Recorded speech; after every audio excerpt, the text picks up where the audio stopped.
You're listening to an Airwave Media Podcast.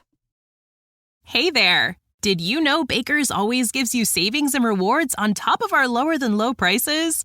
And when you download the Baker's app, you'll enjoy over $500 in savings every week with digital coupons. And don't forget fuel points to help you save up to $1 per gallon at the pump. Want to save even more? With a Boost membership, you'll get double fuel points and free delivery. So shop and save big at Baker's today. Baker's, fresh for everyone. Savings may vary by state. Restrictions apply. See site for details. WASM is unique. The opportunity for students is amazing. I wanted to be around that level of excellence. I have a passion for service. Learn more and apply at wasm.education. That's WAUSM.education.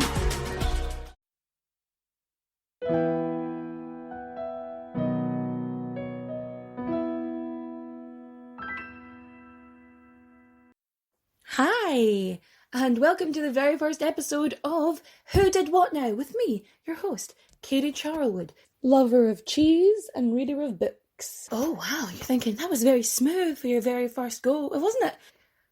Because this is the third time I've recorded it. So, the first time, the recording didn't actually take.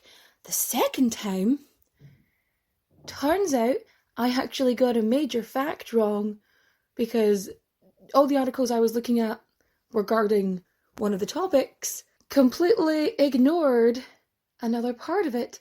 So everything I said about a certain part of it was wrong. This is a history podcast, which is not your history class.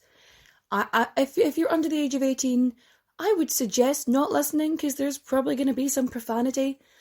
Listener discretion is absolutely advised. So, I thought, what would be a really good idea for the very first episode? What could I do? There'd be a nice, light, easy entry in this. Well, I thought, why not talk about the 1970 Miss World Pageant? But before we get into that, I should probably tell you a little bit about me. I own a comic book store. I think I'm the only woman in Ireland that currently owns a comic book store. I could be wrong, but I'm also in the middle of a pandemic, so very soon I could be wrong, depending on how this goes. Ha ha ha ha, small business owner. But I am also jack of all trades, master of one, maybe? I'm technically a social scientist. I have a degree in social science. It's so I'm mainly focused on history, sociology, and a little bit of psychology, so that's kind of where I'm my main sort of focus of topics were. And I have come to learn about myself that I am a boring person with an interesting past. And I love history. I love history. I find we're either taught ancient history, and we're usually told it as in facts, date, event, and there's no real flavour to it. And then even with modern history, which I find is from like 1870 to 1970, it's a lot of dates, repetition and regurgitation, and it's not fun. History is not boring. I mean, a lot of it's depressing, but it's not boring. There's really interesting stuff that happened through history, and yes, I did create this podcast just so I could talk about stuff I like. It's mainly so I can talk about, I think they're technically called grape bricks, because I'm going to talk about grape bricks. Grape bricks are my jam. But I've been calling them wine blocks for years, but they are my favourite thing in all of history. It's just human ingenuity at its best. I love it so much. And we will cover it at some point, just not today. Because today we're gonna cover the most digestible thing to talk about. A beauty pageant, and a feminist uprising, and racial equality, because those are not divisive subjects at all. Good choice, Katie, good choice. So I guess we should probably just jump into it now. So here's the thing about beauty pageants. I love beauty pageants. I love them. I love pageants in general. I think they're really fascinating. I love movies about pageants and TV shows. Like, it's the only reason I watched Insatiable, which was not good. I felt like it had key elements which could have been great if utilised correctly, but the delivery was bad. Just bad. I actually do some pro bono work for a small Irish pageant, which is not a beauty pageant. It does get compared to the Lovely Girls competition from Father Ted quite a bit, but it's not that either. It's its own thing, and I think when something is its own thing, it's very difficult to compare it to anything else, and people get annoyed by that. But anyway, so we're talking about the 1970 Miss World contest, where it was disrupted by feminism. Well, let's go back in time a way. So the Miss World contest actually started in 1951. It is the longest running beauty pageant in the world, and it's one of the top four. Miss Universe, which started a year after. Miss Earth, it has more environmental concerns. It deals with that. And there's another one whose name I don't remember. And then Miss World. So Miss World is created in 1951 and is part of the Festival of Britain by Eric Morley, who's he runs the Mecca Leisure Group. And he did it because he was like, I want to get people into my dance halls. Because that's what you did in the 50s. We didn't have nightclubs. You had dance halls. And that's where you went. And everybody knew how to dance. And I would like that. I would love to have had to learn to dance to go to dancing instead of just weirdly shimmying from side to side like we did in the late 2000s. Just what did you do? Oh, I just swayed from side to whatever song was playing. Did a little bit of hairography, just swinging my hair about. But anyway, it was initially part of it was created to promote the bikini, because that's the reason the swimsuit part is actually a major part of it. It took me a long time to figure out why the swimsuit was relevant, and to think if I had just looked it up, I would have known. I'm still not keen on it. I'm not keen on it, but it's fine. So, and it was all about promoting swimwear and the bikini, which had just been invented, or at least had just been discovered by white people. So the very first year, the winner was actually crowned in a bikini, which I don't think has happened since, and it caused such a scene at the time that bikinis were actually banned then. So the whole point it existed, bikinis were then banned for years. So the media dub it Miss World because all these contestants, these beautiful women from all these different countries, were involved. And the following year, when Eric Morley heard that Miss Universe was being created, so he then registered Miss World, and it's been called that ever since. So, the Miss World contest is absolutely no stranger to controversy, but the one I want to talk about is the 1970 Miss World contest. The 1970 Miss World pageant was a wild ride. The funny thing is about it, even though this event was 50 years ago, it just shows you that how much and how little has actually changed since then. And it's a really interesting point in time because it's where all these major events in history were overlapping. So you've got it's the era of apartheid in South Africa, and you've got the women's liberation movement, not only in the UK but all over the world. And then of course you've got civil rights movement in the US, and all of these come crashing together in this moment.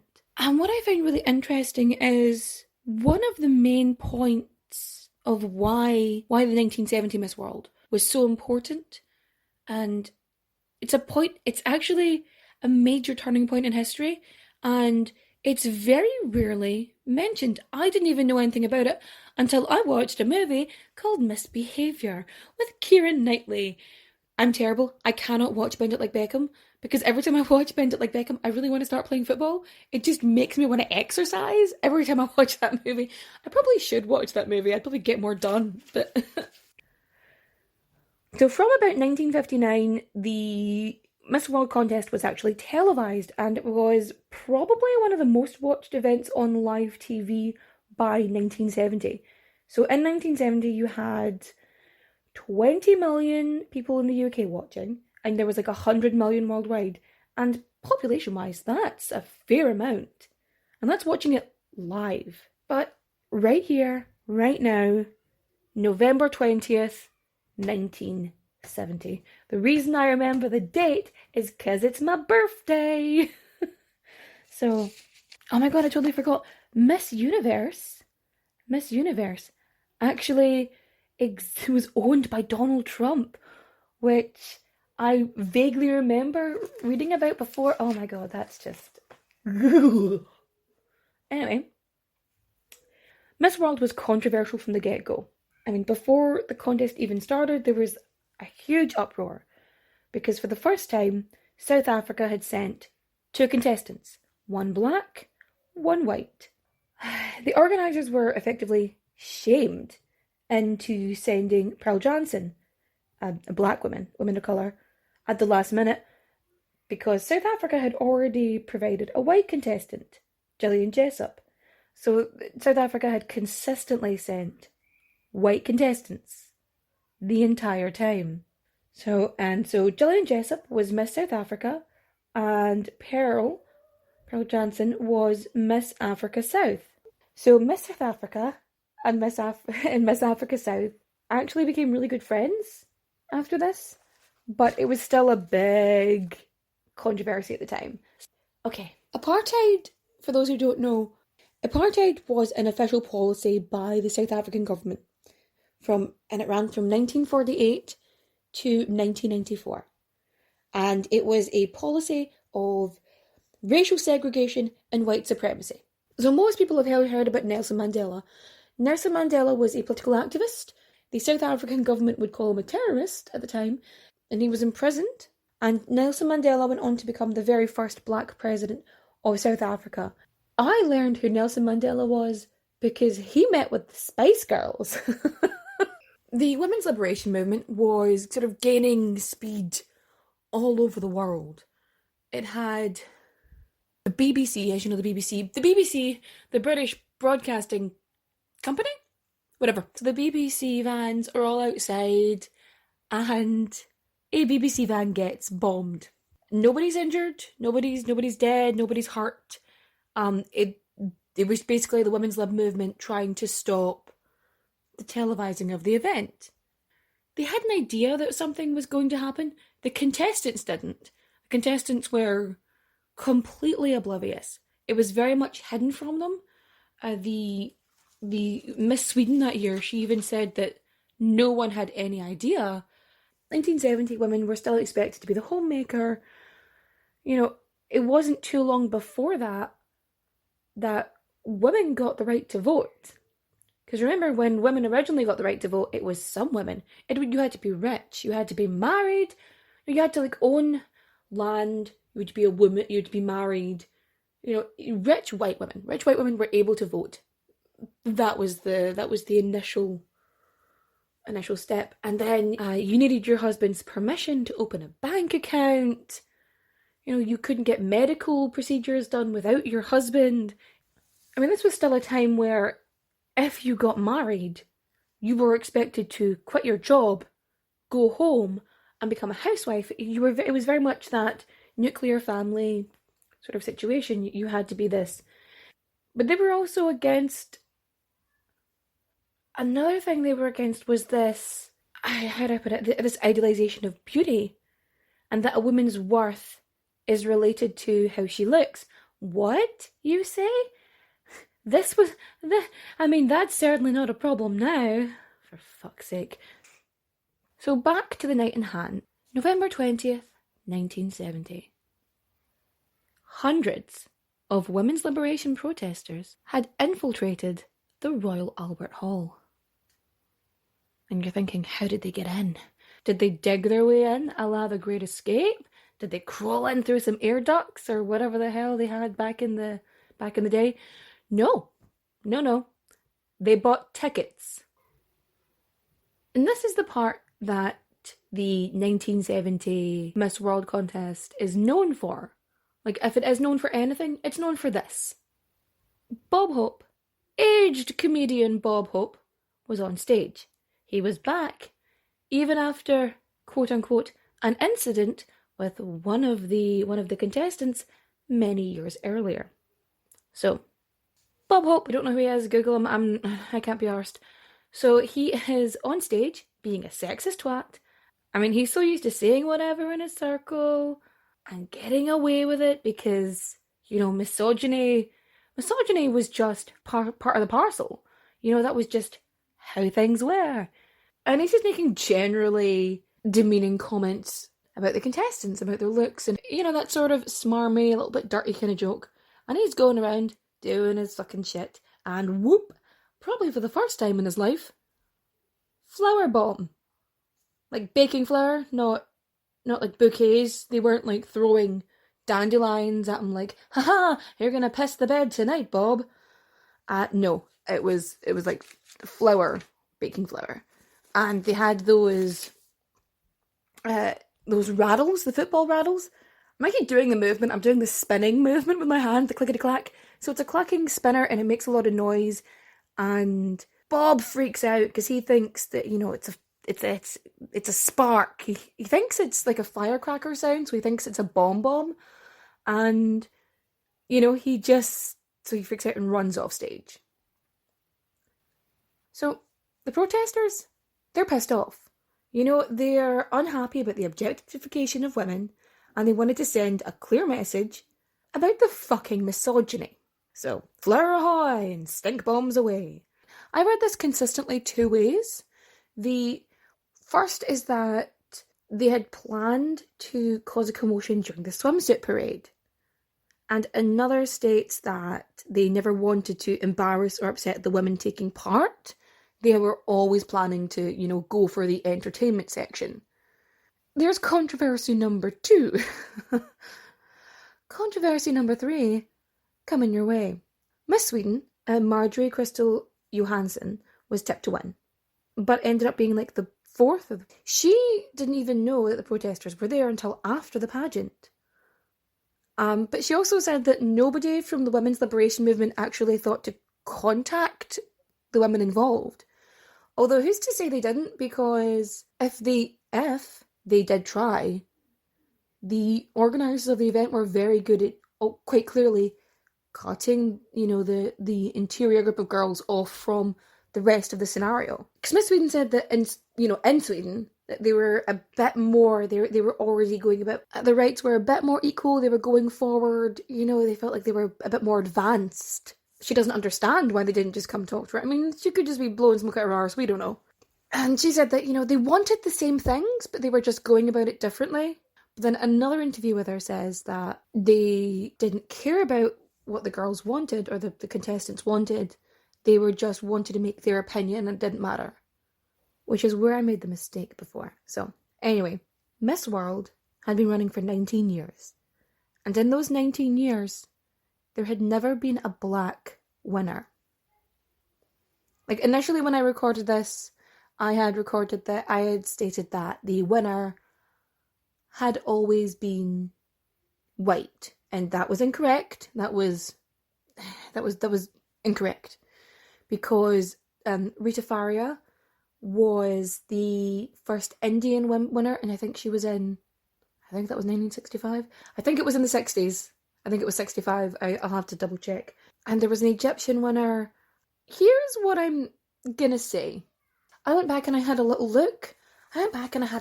at all the contestants and who had won, all the winners. Because there's photo lists of, you know, all the winners of Miss World. And I went through them all.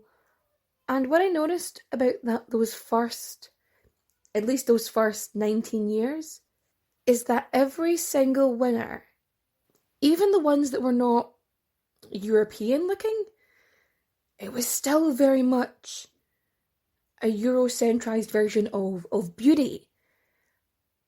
If you've ever seen a Carry On film, what I noticed was in this, a lot of the women looked like the exotic beauties in a Carry On film. It's Cocoa Bananas. They're just... Carry On films they're very much a moment in time.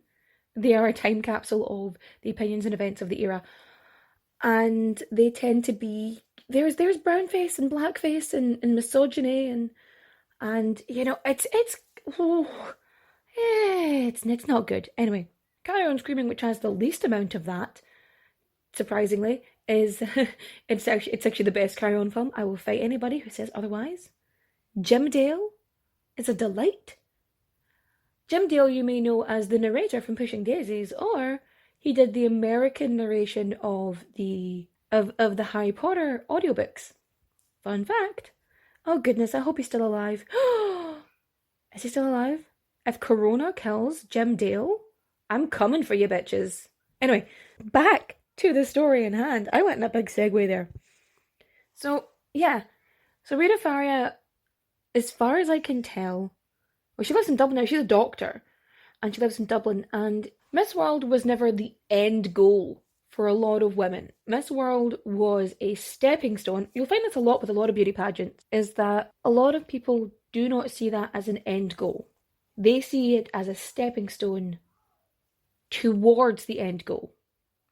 Like, a lot of people have used it to progress their careers, whether they were models, actresses. I mean, Priyanka Chopra was Miss World. Michelle Yeoh was in Miss World. There's loads of people. Rosanna Dawson was Krista Berg's daughter. Rosanna was won Miss World one year, and people were like, she only won it because she's Krista Berg's daughter. It's like, nobody likes the song Lady in Red that much. It's fine. So like I said, everyone was light-skinned. I'll say that. There was no black winner until that night. Like, I do not want to... So when I initially recorded this, I had said that every winner up until in those 19 years had been white. And that was erasure. That was my own fault for not looking up. And which is why I've re-recorded this for the third fucking time. Because I did consider just going, oh, when I said this, I meant this. Or I found out this and had a little addendum on it. But these people deserve more than this. So that night, November 20th, 1970, for the first time in history, a black woman was crowned Miss World. Being a part of a royal family might seem enticing, but more often than not, it comes at the expense of everything else, like your freedom, your privacy, and sometimes even your head. Wondery's new podcast, Even the Royals, pulls back the curtain on royal families, past and present, from all over the world, to show you the darker side of what it means to be royalty. From icons like Grace Kelly, Oscar-winning actress turned Princess of Monaco, who the world saw as the ultimate good girl. She mastered playing a happy wife and mother, but beneath it all, she was desperately lonely. Grace spent her whole life working towards perfection, and it ultimately cost her her happiness. Or King Ludwig II from Bavaria. He was only 18 when his father died, leaving the crown to him and a duty to rule that he never wanted. He refused to lead, and used the funds from the royal treasury to further his extreme love of opera. But this choice eventually cost him the crown and his life. Follow Even the Royals on the Wondery app or wherever you get your podcasts. You can binge Even the Royals ad-free right now on Wondery Plus. Fun fact, unless you look up specifically this incident, it's actually difficult to find the first black woman to be crowned Miss World. I looked it up, and they have a little list of the first African winner, the first American winner, the first African American winner, the first Indian winner, the first East Asian winner. They have that, but nowhere in the list is Miss Grenada, Jennifer Hostin. If I've pronounced her name wrong, I'm so sorry. One thing I have learned, I used to be so bad for this when I was younger, but never mock someone for being unable to pronounce something because it means they learned it by reading it and not hearing it, and that's the difference. Not only did Jennifer Hostin win Miss World, but Miss Africa South, Pearl Jansen, was first runner-up, so she was second place. And this was unprecedented. Like, having two black women at the top of this, in general, white-dominated, pageant where European looks were the bomb. It was just bananas. It was Cocoa Pop. So, a little history about the winner, the first black winner of Miss World, Jennifer Hostin. So she was born in Grenada in 1947. She studied in London, worked for the BBC Caribbean radio service, and then went on to be a flight attendant. Probably would have been called an air hostess back in the day, but now flight attendant. After winning Miss World, she went on the USO tour with Bob Hope, and after getting married, she moved to Canada, earned a master's degree in arts and political science, and international relations. Cheer for political sciences! International relations, and from Carleton University, Ottawa. She has 2 kids, a son and a daughter. She goes on to become a Canadian diplomat. And as far as I know now, but did Jennifer stop there? No, she becomes a diplomat, and then what? And then she gets a master's in counselling, and currently, as far as I know, is working as a therapist, and she's got 5 grandkids. And she has it all. And she published a memoir which I have ordered, but it still hasn't delivered yet because of the pandemic. But I didn't want to wait too long before recording my first episode because clearly I needed the practice. Pearl Johnson, who came second, her life didn't really change much. Well, because of, apartheid.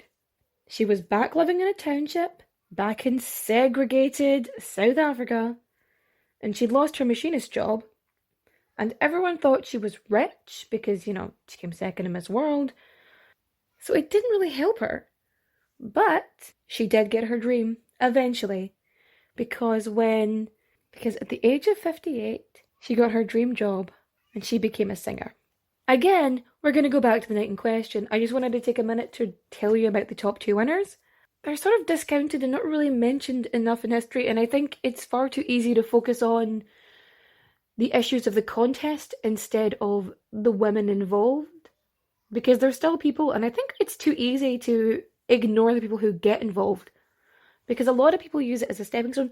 But no, I'm not going to go into rant right now. Anyhow, so Miss Sweden was, she was tipped to win. She was a favourite. She was she was blonde. She was blue-eyed. She was beautiful. She had legs for days. This is why I shouldn't do accents. Anyway, so Grenada's first, Miss Africa South is second, and the audience members go wild. The good stiff upper lip British public, what do? So they stomp outside and they congregate in the street and they start chanting, Sweden, Sweden, Sweden. I don't know why I made them sound German. I mean, maybe they were just ABBA fans. Wait, was ABBA around yet? Doesn't matter. I'm keeping it in. So next thing you know, it's all chaos in the media. So the BBC and the newspapers are all receiving complaints and accusations about the results, and there's racism from both sides.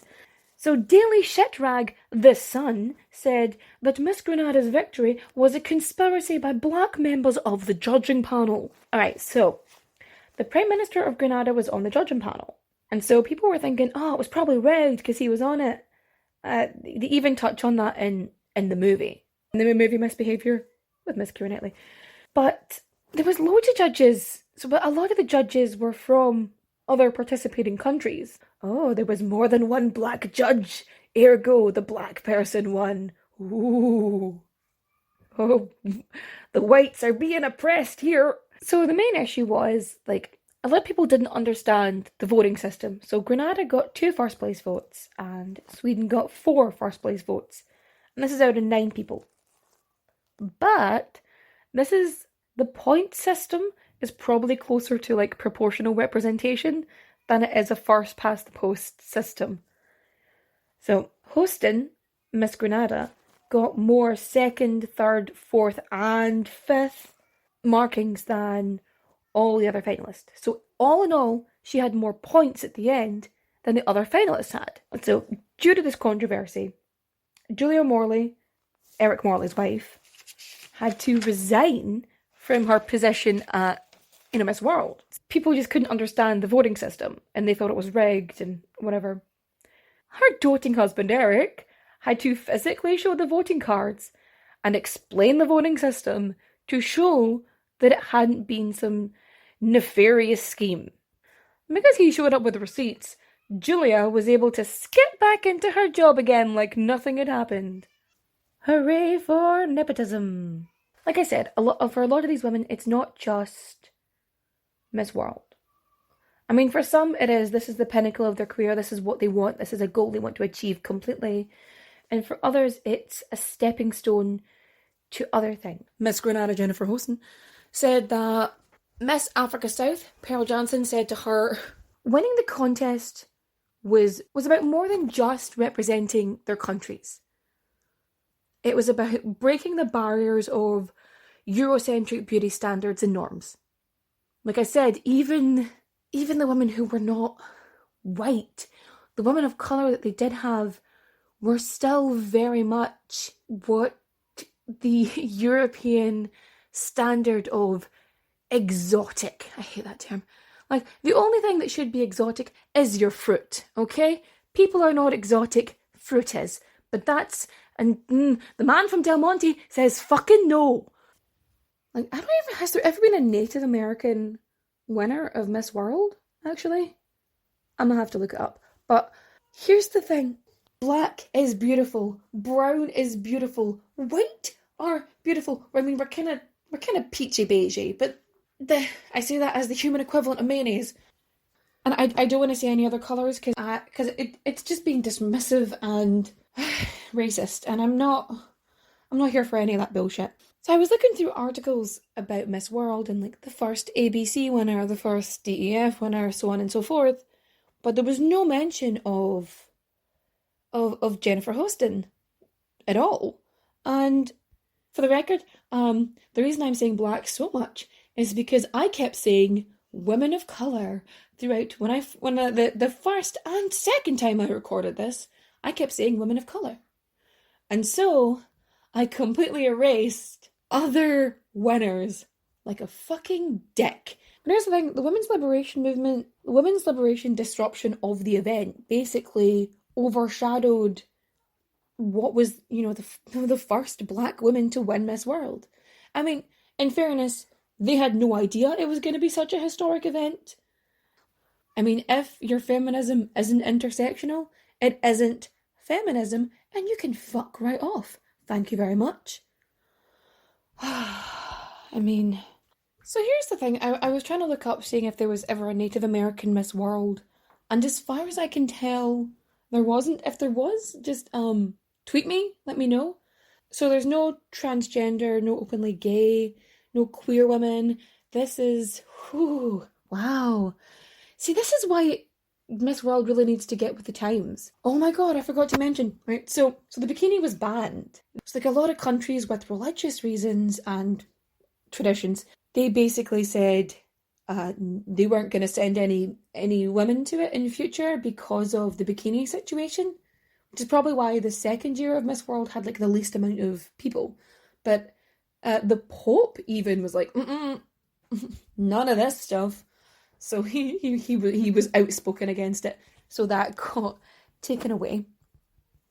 So basically, when you got crowned as Miss World, you would wear a swimsuit. So they would wear like modest swimwear. And then in 1976, it was when you got... In 1976, they were like evening gowns, which is why now everyone gets crowned in an evening gown. So at one point, bikinis were allowed back in, I think. But then in 2013, because it was in Bali, they had to wear like a really modest swimsuit with a traditional sarong, because out of respect. But apart from that, it's like I think the very first winner is like the only one ever to be crowned in a bikini. So yeah, basically late 70s, early 80s, Julia Morley comes up with the idea of beauty with a purpose. So it adds sort of bits about intelligence and personality, so it wasn't just, look at the pretty girl in her pretty little swimsuit. And it's like, but have you ever seen some of the questions where they ask them really complicated political questions and they have to respond in what is probably the most placid answers they can possibly give while still sounding intelligent, but not too intelligent? here's the thing. It's not really broadcast anywhere that much anymore. It used to be on the BBC, but they stopped because they were like, it's sort of, it was out of fashion. BBC quit broadcasting it, then I think Sky had it for a bit, and then Channel 5, and after that, I don't know, I don't care. So, Miss World organisation, it's raised about over £250 million for charities, and it's a private company. It's franchised in like 100 countries. So I mean, if it can afford to raise and give away £250 million for, I mean, one, that's a tax write-off, and two, it is a drop in the ocean to what they must be making. You know? Like, that's how much, think about how much they have to be making in order to have that. But in general, but that's how much we know, because, like, I mean, in fairness, they could give more, but because it's a private company, we can't really officially get the numbers of what their charitable contributions are. More controversy with Miss World. I'm gonna go about this for a bit. 1973, the winner, Marjorie Wallace, was stripped of her title because she failed to fulfill the basic requirements of the job. So they got one of the runners-up to take her place, but didn't give her the title. Effectively, Marjorie was engaged to a racing car driver, but ended up, spending some quality time with Welsh crooner Tom Jones. I mean, who wouldn't? Who doesn't love the Welsh? Well, who doesn't love the Welsh? And then her fiancé ends up dying, and she's stripped of the title. I mean, it was just bad luck for her all round. There was a winner, I think it was in the 60s, the winner of Miss World had her title, she was dethroned, her title was stripped from her because they discovered she had an 18-month-old child and was unmarried. Although I'm pretty sure the rules at the time for being in Miss World were that you had to be unmarried. So yeah, effectively there was like a morality clause in this. So Marjorie, before she had done it, and then this winner, whose name I can't remember, it's gonna bug me so much, she had it. So yeah, 1976, countries started to boycott the pageant because South Africa kept sending like two contestants, Miss South Africa and Miss Africa South, one black, one white. So South Africa competed for the very last time in 1977, and it didn't come back until after apartheid disintegrated in 1981. Gabriella Broom, Miss Germany, she won, but actually had to resign one day after winning. My boyfriend does not agree of me winning, or doesn't, she said her boyfriend disapproved of it at the time, but turns out she posed nude, because apparently being in a bikini is fine, but seeing a nipple is not fine. For some reason, she posed naked for a magazine, and as such, she quit instead of having it blasted all over the papers. In 2002, so basically in 2002, it was supposed to be held in Nigeria, but there was a woman, Amina Lawal, hope I've said that right. She was basically awaiting to be stoned for adultery for having a child outside of wedlock. So Catherine Sorland of Norway and other contestants just decided, they were like, no, I'm not being involved in this. So Amina Lawal, Lawal, I'm so sorry, I have probably butchered your name. She said that instead of boycotting, they could use their power and influence to shed light and show what was happening and help her cause. And in the end, that's basically what happened. I mean, there were some great human rights lawyers involved, and effectively she gets, literally, just like country after country started boycotting. They were like, not doing this. The last sort of controversy I can find is Miss World 2015. Anastasia Lynn, who was Miss World Canada, couldn't get a travel visa for China and missed the deadline. So she was declared a persona non grata by the Chinese embassy in Ottawa because she openly criticised China's human rights violations. So she actually ended up being able to play, so she was allowed to compete in Miss World 2016 because they were like, maybe not. So that's Miss World. So finally, the women's liberation movement. Like, there was rumblings about it. It wasn't huge. But then, when this went together...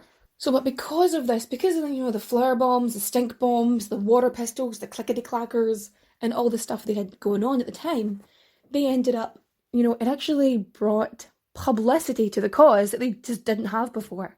So the Women's Liberation March in 1971 was much bigger than they ever thought it was going to be. Because people were so aware, and they were still, hopped up from, what they did at Miss World, because that's a fucking huge thing to do on an international stage, you know what I mean?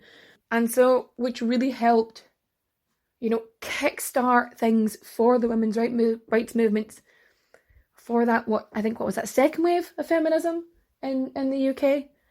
I'm gonna leave you with this. See, I think Miss World, for what it was at the time, was fine. For what it was in the 50s, in its inception, it hasn't really grown that much. And I think it's fine having a purpose, but it needs to be open. I mean, I think it's insane that there's no openly gay people in beauty pageants. Why everybody has to have flowing locks of voluminous hair, or why it's very much this cookie cutter style of beauty. Like, even though they're very different, but there are certain components that are very much the same.